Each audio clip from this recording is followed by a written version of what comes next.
What's up, man? Come on, man. Come on, man. I'm sitting here telling the people. I see my dog over there. Hopefully he sit down and pull up and kick it with me for a second. Always 2024 Black Coaches Classic, man. Got one of the best in the business. My brother Kenneth Booby Jackson, representing Expressions AAU. So talk to me about Expressions AAU, brother. How long have you been with them? What age do you coach?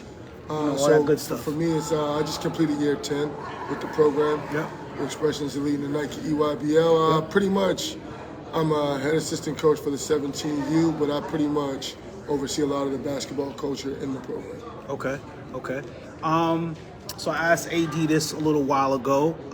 When he played, and I believe you guys are around the same, there wasn't that many AAU programs.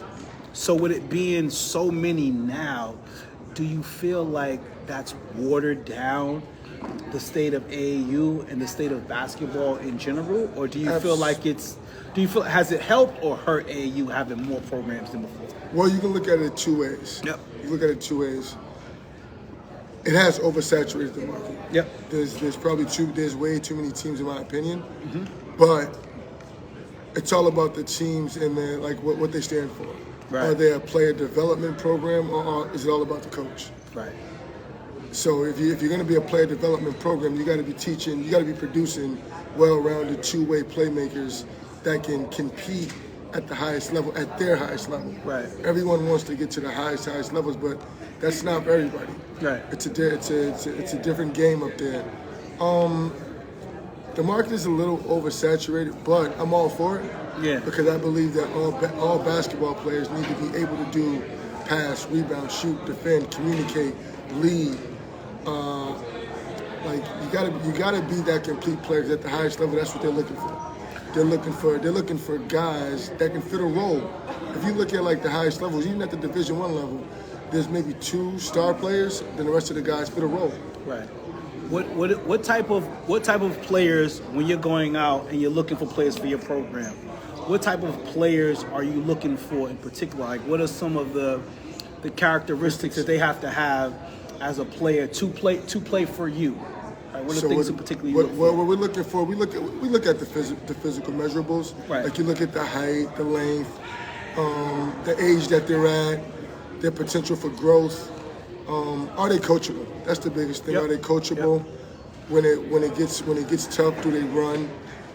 A big piece that we look at is the parents. We look at the parents. I would be honest with you. That's probably the first thing that we look at. Is the parents. We look at the parents. Right. We're judging the parents without them even knowing. Wow. Are you too involved? Are you going to allow us to coach your child? Yep. Are you going to allow us to push your child out of their comfort zone? Yeah. Because that's where you grow when you're uncomfortable. Right. And are you going to hide your kid from the war rooms? Have you ever had to lose a really talented kid that you were like, yo, this kid, he's great for our program, but to your piece of what you were just talking about, the parent part of it was just too much to overcome? So would you pass on a really talented player if you felt like their parent was just like a bit too much and you couldn't deal with it? Yes, and we have in the past. We've passed on some really talented players just because like their ideologies and our ideologies weren't on the same page. Right. And that's it's no love lost. It's just that if you're gonna come to us, you got to trust us. You got to be 2 feet in. Right. Trust us because the track record's proven. Right.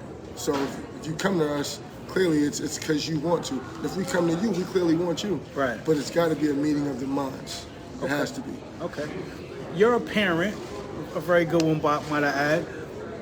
Would you want to coach your children if they want to get involved in basketball, or would you feel like the type of coach you are, you could be a little too much for them, and because they're your children, there's gonna be an extra way you're gonna be with them versus a kid that you normally. I get what you're saying. I believe in different voices. Okay. I believe in different voices. Okay. Like my son is 13, and I've never coached him playing basketball. I've never coached him. I've always said to him, I won't coach you until you come to me and say you're really ready to really chase this dream. Because I got many different ways I can coach, but one thing about me is I'm not taking no shortcuts. Right. We're not skipping steps in the process. Right. Because I believe when you skip steps, down the line, somewhere down the line, that step that you skip is going to come back to bite you. Okay.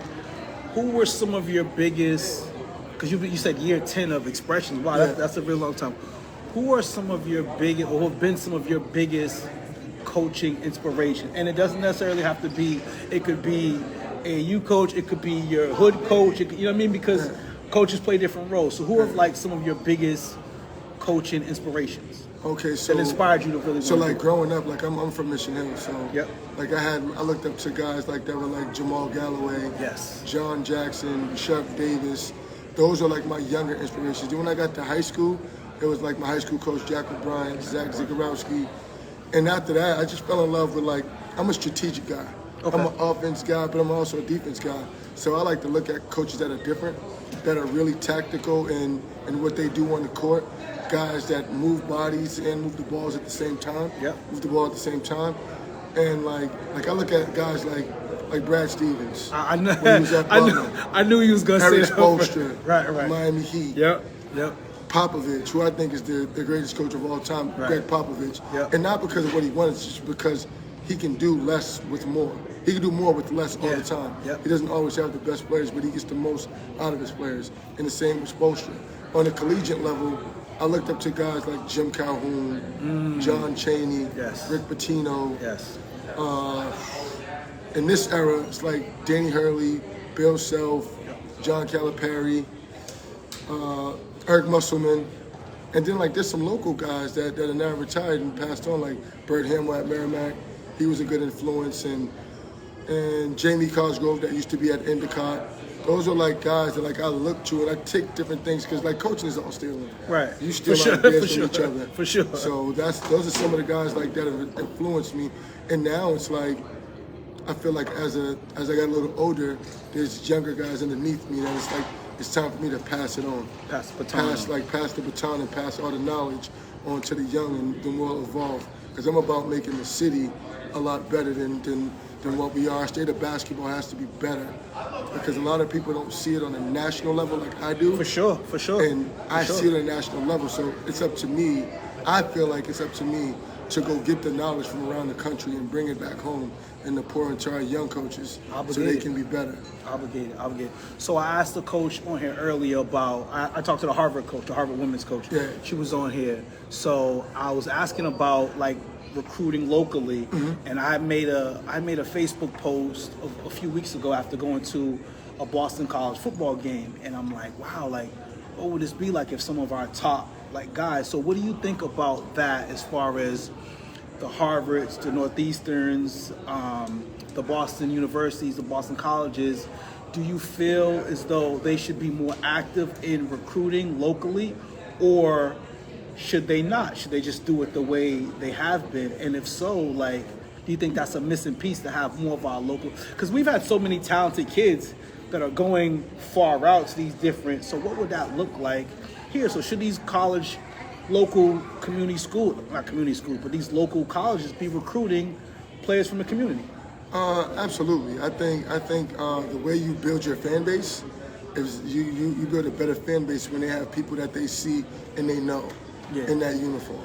Right. And as far as the recruitment piece goes, I mean, it's tough because a lot of the places that you name, they're high academic places. So there's certain restrictions around the type of kid they can recruit. Got you. And the type of kid that they can get in to their school, and the type of kid that they can actually offer a scholarship to their school. So I think it just has to be a meeting of the minds, and those schools have gotten better. Yeah, they've gotten better, like in the last couple of years, with like reaching out, having an open door policy, inviting coaches in to come see their practices, inviting coaches in to come like talk to them, share ideas, inviting kids in. Like I grew up as a kid that was going to the Al Skinner camp at BC. So like that's how I got to know the coaches. We got to know them, they got to know us. So the effort's there. It just has to get it has to be a little tweaked, and I think it has to start identifying kids in the 9th grade.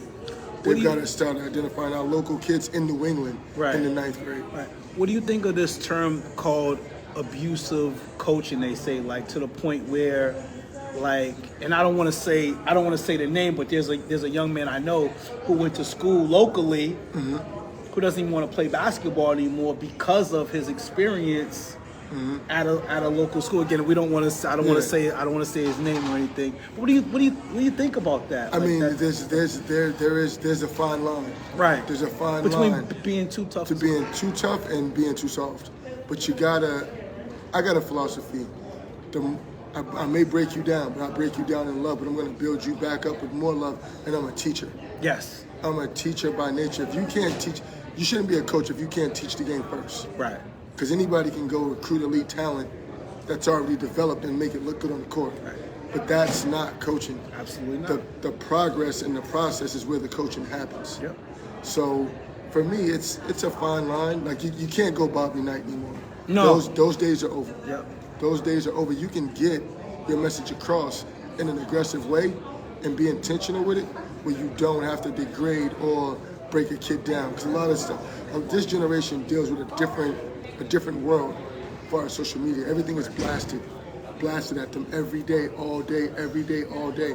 And you have to be different. Like I built myself in this basketball space on being, I got a core like the record machine. Yeah. I'm always chasing greatness. Yeah. So, because being good enough is just not good enough anymore. You got to be great in order to get to where you want to go. So that's my philosophy around it. Like now, don't get it twisted. Like when we're in the gym, I get it turned up because I know where you're trying to go. Right. You're trying to go to them highest levels, and you got guys' jobs and livelihoods and their families live a situation depending on you. Yeah. So I feel like I gotta prepare you and mimic that type of environment while you're at a young age. Right. So when you get there, it's like I've already been through this. Right. I know how to deal with this. 10 years in the game, AAU, man. What's next for you, brother? Because I've told you, privately, I'm like, you should be on someone's Division I sideline or NBA scout, whatever the case may be. So what's next for you, brother? Right now, like the biggest thing for me is like, as far as life is like, I got a 13-year-old. It's time to like pour into him. Yep. Pour into him and do more with him and see, does he really want to chase it? Right. Does he really want to chase this dream of playing basketball at his highest level? Right. He don't have to do it to the level that I've done it or that his mom's done it, because it ain't about us, it's about him. So, and I got an 8-year-old coming behind him who's pretty good himself. So for me, it's about them. But as far as professionally, it's about doing more with higher levels of basketball. Like I want to elevate myself with Nike basketball. I want to elevate myself with more with like college coaches and things of that nature. And I want to be not so the voice, but I want to be the leader of the new school from my area, because I feel like I've put the grunt work in. I know the game at a pretty high level, and I'm a teacher by nature. And it's kind of like survivor's remorse. Like I gotta pull people up, because if I went to this level now with somebody to do what I did in these 10 years, if they can do it in 7, I've done my job. Right. So I want to get the young guys to get to that next level, and if they want to chase it and go to the highest level, and I can make a recommendation or a phone call, they know I'm only one call away. Word. I'll refer anybody to anywhere, but I got to see you work first. Right. I can't give you something for nothing. I got to see you work and work at this craft. Yeah. And then, I'm the big brother, man. I don't harbor the knowledge. I'm a giver. For sure. I'm Absolutely. a giver. Absolutely. Well, man, this is Kenneth Booby Jackson, man. Thank you for stopping through, brother. I appreciate you dropping the knowledge on us, man. My guy, one of my favorites. Always. That, brother. Grove Hall Podcast. Brother Booby Jackson. We got the Wings coming up Sunday, so this is gonna be This is gonna be real interesting. My man. All right, I'll see you Sunday, bro. What time y'all play? We play Sunday at 12. Okay. Just to leave you guys a little message, man. Hey, listen. Here you go. Listen. In this space and in life, being good is not good enough. You got to challenge and chase greatness and pursue It's a it fact. like the air you breathe. And if you fall short, that's okay. As long as you can look yourself in the mirror every day and say you gave it all you got, be okay with yourself. Love is love. Peace. My man. Appreciate you, brother.